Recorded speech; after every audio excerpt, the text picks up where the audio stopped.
तक आपने सुना मैं एक मुसलमान लड़की से प्यार करता था, जिसके लिए मेरे घरवाले नहीं माने और उन्होंने ज़बरदस्ती ही मेरी शादी एक लड़की से करवा दी, जिसका नाम शालिनी था। समय के साथ साथ उसे हम पर शक होने लगा और वो पता लगाने की कोशिश करने लगी। अब आगे, आज अचानक ही हमारे मुंह से वह सच निकलने वाला था जो आपने हमसे छुपाने के लिए कहा था, लेकिन हमें सही समय पर याद आ गया और हम चुप हो गए। लेकिन हमारी पत्नी शालिनी को हम पर शक हो चुका है। वह हमसे दोपहर से ही बात नहीं कर रही है। तभी जोया ने कहा, अच्छा ऐसी बात है तो मेरी बात उससे करवाना, मैं उसे सब कुछ समझाऊंगी। सुबह हुई तो मैंने शालिनी से जोया की बात करवाई। शालिनी हैरान हो गई और बोलने लगी, ये जोया कौन है?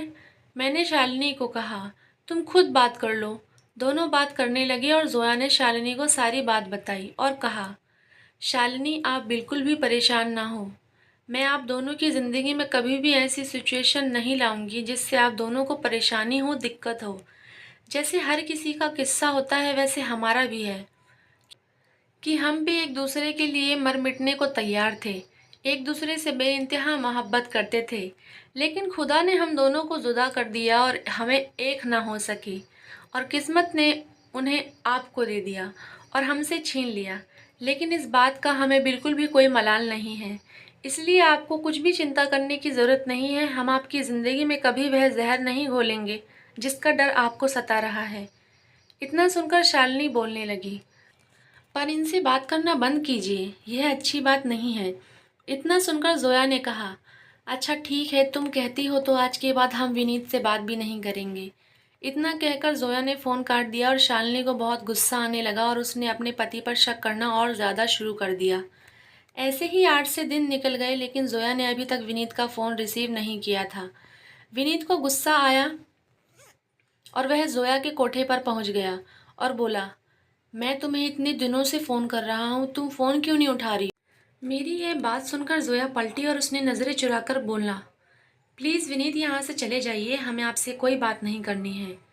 मैं उससे ज़बरदस्ती बात करने की कोशिश करने लगा तो जोया चिल्लाने लगी और बोलने लगी, आपको समझ में नहीं आता, हम आपसे जाने के लिए कह रहे हैं, प्लीज़ जाइए यहाँ से और हमसे दोबारा कभी मिलने मत आइएगा। इतना कहकर जोया बेहोश हो गई और ज़मीन पर गिर गई। मैं उसे दौड़कर अस्पताल लेकर गया और डॉक्टर को दिखाने लगा। डॉक्टर चेकअप करने के बाद बाहर आए और मुझसे कहने लगे, इन्हें कैंसर है, ये 1 हफ्ते की मेहमान है और ये कैंसर इन्हें बहुत पहले से है। इनका पहले भी यहाँ पर चेकअप और इलाज हो चुका है, लेकिन इनका कैंसर इतना बड़ा है कि इनका ठीक होने का भी कोई चांस नहीं है। अब ये सिर्फ 1 हफ्ता ही जीवित रह सकती हैं। ये कैंसर की तीसरी स्टेज पर है। इतना सुनकर मेरी आंखों में आंसू की बरसात होने लगी और मेरी रूह कांपने लगी। मुझे कुछ भी समझ में नहीं आ रहा था कि मैं क्या करूं, कहाँ जाऊं, किससे मदद मांगूं, कैसे कहूं। मैं पागलों की तरह इधर उधर घूमने लगा और अपनी जोया का इलाज करवाने के लिए अच्छे अच्छे डॉक्टरों से मिलने लगा। ऐसे ही 3 दिन और निकल गए, लेकिन हर किसी ने मुझे यही जवाब दिया कि अब कुछ नहीं हो सकता, क्योंकि कैंसर बहुत ज़्यादा बढ़ गया है और अब ठीक होने की कगार पर बिल्कुल भी नहीं है। अब तो भगवान के भरोसे ही छोड़ दें तो ही अच्छा है, और जितने भी दिन बचे हैं इन्हें खुश रखें, चाहे उनकी ज़िंदगी के यही कुछ दिन क्यों ना हो। आप इन्हें बहुत खुश रखें, इन्हें बहुत प्यार दें, इन्हें सारी खुशियाँ दें जो ये चाहती हैं। इतना सुनकर मैं जोया को अपने साथ लेकर चला गया और बोला, खबरदार जोया, अगर तुमने मुझे अब की बार कसम दी और अपने पास से जाने के लिए कहा तो, अगर तुम्हें लगता है कि मैंने कभी तुमसे सच्चा प्यार किया है तो तुम अब मुझे अपना वास्ता नहीं दोगी और मुझे जाने के लिए भी नहीं कहोगी। बस बात ख़त्म। मैं यहाँ से नहीं जाना चाहता और मैं कुछ समय के लिए अपने घर जाऊँगा और पूरा समय तुम्हारे साथ रहूँगा। तुम मुझे बिल्कुल भी नहीं रोकोगी, तुम्हें मेरी कसम है। तभी जोया आंखों में आंसू लिए मेरी तरफ देखने लगी। मैं अपने घर गया और शालिनी से बिना कुछ बोले ही खाना खाने लगा और खाना खाकर घर से निकल गया। शालिनी ने मुझे जाते देखा तो कहा, कहाँ जा रहे हो?